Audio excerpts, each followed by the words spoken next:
Welcome to this week's edition of Freedom and Prosperity Radio, the weekly radio news magazine we put together every week at the Virginia Institute for Public Policy so that when you get embroiled in some hot debate about some issue or another that somebody has seen on the cable drive-by news, you'll have some facts and some details to back up where you stand on any particular issue. And joining us to kick off this week's show, senior fellow at the Cato Institute specializing in foreign policy and civil liberties, Doug Bandow is on with us. Doug, welcome back to Freedom and Prosperity Radio. How are you doing this weekend? I'm doing okay. Happy to be on. Well, and I hope your holiday season is shaping up very well. You've just written a piece on communism.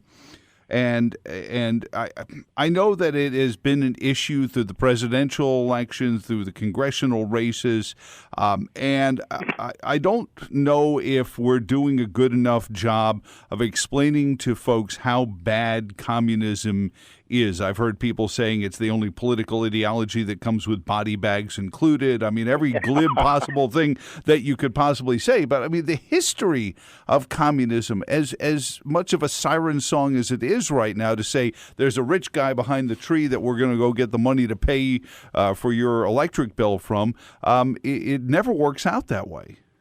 No, I think the problem here is that especially young people have not lived through it.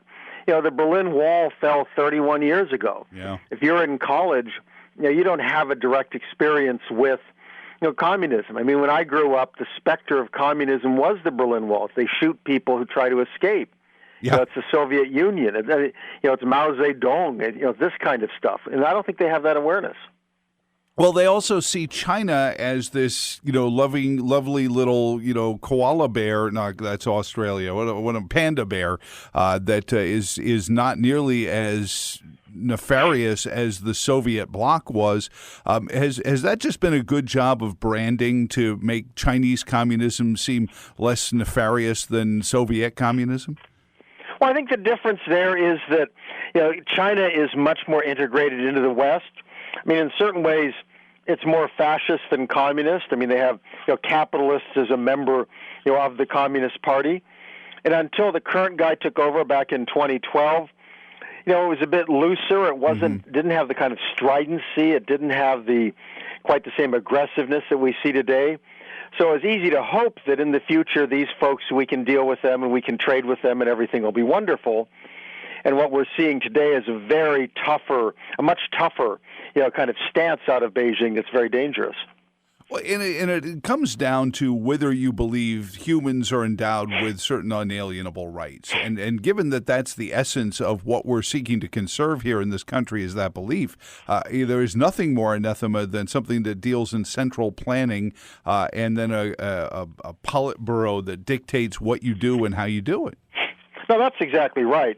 I mean, one of the things that's very concerning is that if you look at attitudes, you poll people, you find that older Americans who've been through a Cold War, who've kind of seen communism as it operated, Americans have a relatively high appreciation for freedom, for markets, these sorts of things. Indeed, we're quite high compared to other countries. But then you look at young people, it's the reverse. Mm-hmm. The U.S. tends to be near the bottom. And I think that, and that's the scary thing, is that people coming in now don't have that experience and don't have that appreciation. So socialism sounds wonderful, right? I mean, everybody gets something, or, the rich people pay for everything and everything's free. While I think if you're older, you've kind of seen what those systems are really about and how they operated. We've got to be able to reinstill that. That's why I try to write some of these articles. I do it often for the American Spectator, is remind us what communism was, remind us of the Berlin Wall. We celebrate people on the left. The New York Times, magazine celebrated several. They did like 5 different people of kind of wonderful, great humanitarians, and one of them was Angela Davis. Well, anyone who went through the Cold War, Angela Davis ran as the vice presidential candidate with Gus Hall on the Communist Party. Yes. She got the Lenin Prize in Moscow. She went to East Germany and celebrated the Berlin Wall. I mean, this is somebody who should be execrated, not celebrated, but there she is, and I have the issue. I mean, her picture's on the front page, or the cover of the New York Times Magazine is this wonderful heroine. Is part of it that people like a Mark Zuckerberg, or you name the rich family in America today, are going to make the same mistake some of the wealthy families made in the 100 years ago in Russia, that if these guys get into power and we help them, they'll leave us alone, and unfortunately they wound up being the first ones getting arrested? Well, yeah, I think number one is you don't take them terribly seriously, and the second is you're embarrassed. At your wealth, you're embarrassed at kind of what you have, so you basically pay some blood money. I mean, you look at American companies giving money to radical groups. That this is the way. It's the poverty center thing. I mean, these are hardcore leftists, but they act as if somehow they're defending poor people. Companies realize that's the place you give money to demonstrate that you're a good company of social responsibility. Right. You don't care about consequences. You're just trying to buy yourself some kind of, some protection. And what they find is, paying these people off for protection, doesn't help. If they take power, they do exactly what you said. Well, and also it seems like on the voting end of this equation, you've got people who think that their vote is their charitable service. I mean, wealth is supposed to be there to help, and do things as you as an individual who has that wealth determines, whether it be giving it to your church or giving it to, or hiring people with it, or building new businesses, investing in businesses that help people. However you choose to use it, you use it. But now what we see are people saying, well, if I vote for this person and they're going to take somebody else's money and give it to a nonprofit, well, that's my charitable service rather than them going to work at a soup kitchen. No, that's exactly right. That what we've kind of gone down. We're first, being kind of compassion meant you actually worked with people, you helped them, you had contact, community with them. Then compassion becomes writing a check, and now compassion means making other people write checks. So politicians vote for a bill and talk about how compassionate they are, but they've just gone out and lifted everybody else's wallet, and they act as if somehow, this fills them with moral virtue. Which in fact, no. I mean, they're stealing to give. They don't believe in private compassion. They don't believe in actually charity. Everything has suddenly become politics. Well, let me ask you, though, then conversely, the conservative-minded political office seekers often listening maybe to their campaign consultants who tell them about wasting time in these inner-city poverty. We've wound up castigated as people who don't believe in poverty. We're poverty deniers. We don't care about people because the office seekers will often ignore poverty-stricken areas because they generally seem to be most likely voting Democrat anyway. But we've now, after 50 years of the Great Society, ceded these communities to the Democratic Socialists because they went in and said, hey, the Democrats have been lying to you for 50 years. Why haven't the conservatives been going in there and saying the Democrats have been lying to you for 50 years? No, I think that's right. I think there are two reasons to do it. One is the immediate, attempt to win some votes, and I don't think you should ever write votes off. And the second is a long-term education process. And talking to people, understanding them, seeing how they live, seeing their problems is a very important part of that. Years ago, I was at a conference. Actually, it was on kind of Christians and kind of free market economists. And one of the lefties who came, was a really decent fellow who was interested in the evidence, and we basically convinced him that free markets worked. And his comment at one session was, I guess I finally decided what my problem has always been. It's that you all don't bleed. That is, he came from kind of a tradition of how they spoke about things and how they reacted. It was kind of really showing your compassion in a way that these folks he's dealing with here were just laying out facts. And it struck me that we have to be ourselves, but that shows why it's important to actually reach out to people. Is to actually talk to them, is to kind of understand. It matters to people if they perceive you care and if you're interested. And you're right. I think we need to do that, and we should be doing it now. The politics. You just think whatever you think of Donald Trump, he actually got a larger share of African American and Hispanic votes this time than last time. That tells us that in fact these votes are not lost. That we should, people who believe in markets, freedom, liberty should be out there talking to people and showing how those help them as well. We're visiting with Doug Bandow, Cato Institute, their senior fellow on civil rights and foreign affairs, and we're talking about communism in the abstract, but also in the application of it as 2020 becomes 2021 and beyond. And how many of our kids have gotten indoctrinated into the idea that, hey, this is cool, there's money somewhere else, and there's a wealth gap. And it's easy to say, and I know it was kind of a punchline when it started, but I realize now we're about 25 years into since the first series of, everyone should get a trophy, you shouldn't keep score in youth athletics because it hurts people's feelings, we want to grow self-esteem. And I was doing rock radio at the time, so it was a punchline, it was a joke. But now I kind of see a dark side to it where young people, too many of them in my mind, actually think that's how society should work. No, I think that's right. And again, that's viewed as being somehow compassionate. It's viewed as somehow, a good thing for people. When in fact, what we want to do is call people to be excellent. Mm-hmm. I mean, you don't put people down, if they, can't achieve certain things, but you want them to reach for the better. I mean, you want them to do everything they can. You want them to achieve their potential. And to me, that is absolutely essential to call people forth. I mean, the sense of a life of virtue, that it's not just, let's have fun. It's in fact there's something much deeper that we should be aspiring to, and that's something which institutions in our, government's not going to bring that out. Mm-hmm. That needs to be institutions and churches, community, family, these kinds of things.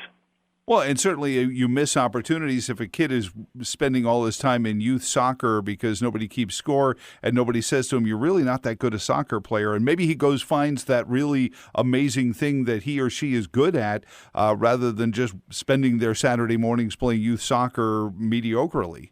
No, absolutely. I mean, back, I remember when there were, some of the, kind of demonstrations and riots and stuff, and there were law schools that were telling students that if they were too upset, they could put off taking their exams.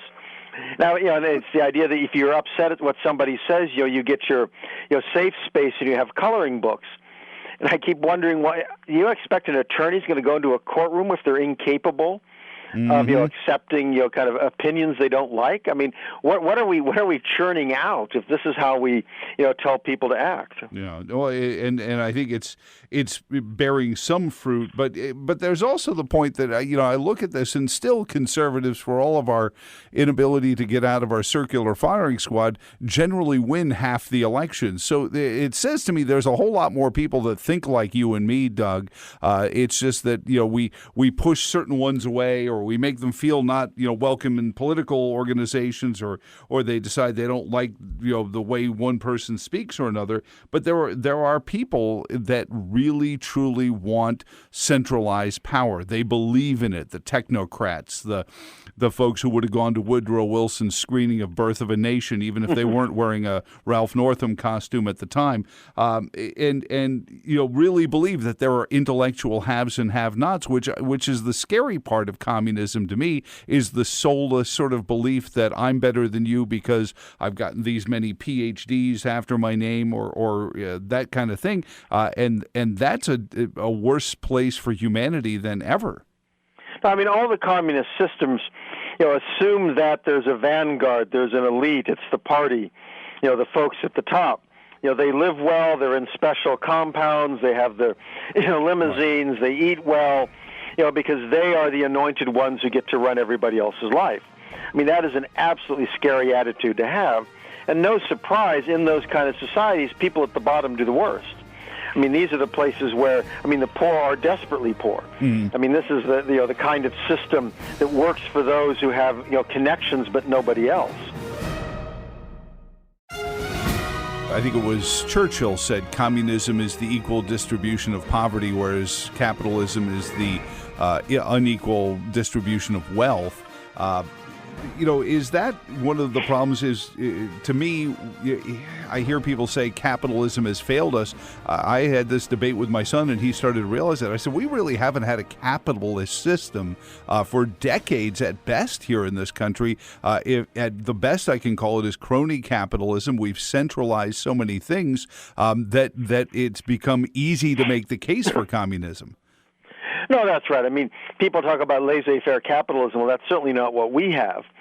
that I mean, there's so many impediments we put in the way of success and markets working. We shouldn't be surprised at the problems that we have. But I think the other point that it's important to make is that capitalism doesn't purport to solve every human end. I mean, there are poor people. That's going to happen. It's not that capitalism makes them poor. I mean, the point is some folks don't have great skills in a marketplace.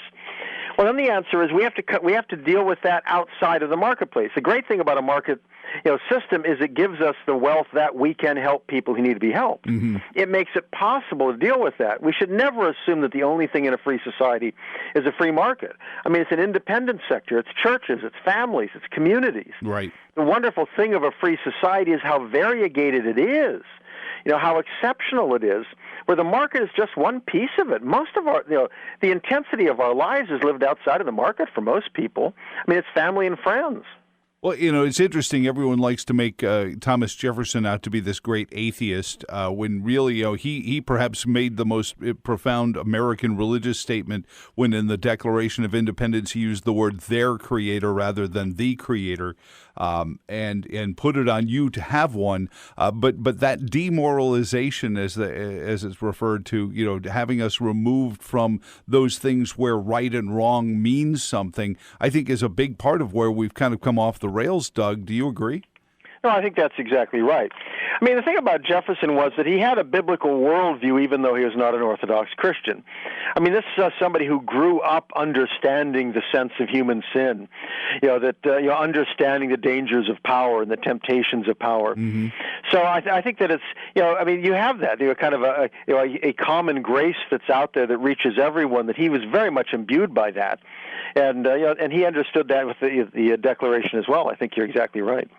Doug, at that time, the Enlightenment was consumed, whether it be Tytler or de Tocqueville and any number of scholars trying to figure out why freedom was so fleeting for the human condition. If you asked any person, do you want to be free, their answer was almost unequivocally yes. Yet as soon as democracies were formed, they started to deform because of self-interest and voting for it. And ours, through I think some of the stopgaps, have lasted longer than any others. But are we seeing the same sort of problems that have befallen in many other democracies as we sort of set aside some of the constitutional prohibitions against big government centralized democracy? We see some of the failings that they saw even in the Enlightenment as to what breaks down democracy is individuals voting for their own self-interest, bankrupting a country. Oh, I think that's right. In many ways, we're kind of, I think, living on the last of our inheritance of kind of a Judeo-Christian, culture, where we're kind of, in certain ways, getting down, at least publicly, in certain ways, to the last wisps of that, of which, because so many people today don't even have that sense of literacy of what those values were and what's, where we came from, how that influenced our development. I mean, the famous, and again, Benjamin Franklin was no Orthodox Christian, but again, I think he had that understanding. He was asked after the Constitutional Convention, what kind of a government have you come up with, and his comment reportedly was, a republic if you can keep it, with that understanding that a Republican government requires something of its citizens. It requires them to be vigilant. It requires them to take an interest. It requires them to hold office holders accountable. And I think we're losing all of that. And then the belief that we can live at somebody else's expense, that, we free stuff, student loans, just get rid of them all. Okay, well, who's going to pay that? It doesn't matter, I want a freebie. Well, everybody wants a freebie. I mean, how utterly disastrous that is. Well, when Marx writes in the opening of his manifesto, or in the kind of building blocks of it, it's about the outcome, not the process. I guess that is, in essence, the difference between our system and the communist system. Is the outcome is the issue, not the process. No, that is exactly right. When people talk about social justice, it's all outcome. It's not a question about whether the system itself is fair and allows you equal opportunity. It's a question of we look at the bottom line and decide if we like it or we don't.